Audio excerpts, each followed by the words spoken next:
নমস্কার, the moms চ্যানেলতে স্বাগত। আজকে সন্ধ্যাবেলা মুড়ির সাথে জমে যাবে এমন একটি রেসিপি করে দেখাবো। এই যে আমি এখানে কাশ্মীরি মির্চ নিয়ে নিয়েছি, এরই আজকে পাকোড়া বানিয়ে দেখাবো। তার জন্য একটি পাত্রের মধ্যে দিয়ে দেবো বেসন, বেসন দিয়ে দিলাম, আর দিয়ে দেবো চালের গুঁড়ো, এবার দিয়ে দেবো লবণ, আর দিয়ে দেবো লঙ্কা গুঁড়ো, দিয়ে এটা খুব ভালো করে মিশিয়ে নিচ্ছি। খুব একটু হলুদ দিয়ে দিলাম কালারের জন্য, দিয়ে একটু খুব ভালো করে মিশিয়ে জল দিয়ে দেবো। এই যে জল দিয়ে একটা ব্যাটার বানিয়ে নিলাম। যে এরপরে এই যে লঙ্কাগুলো আমরা বেসনের ব্যাটারের মধ্যে কোট করে নিচ্ছি, এরপরে ভেজে নেব।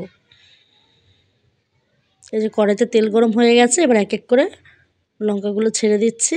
এবার সুন্দর করে ফ্রাই করে তুলে নেব। আমি লঙ্কাগুলো একটু চিড়ে চিড়ে দিয়েছিলাম যাতে মশলাটা ভালো করে ঢোকে।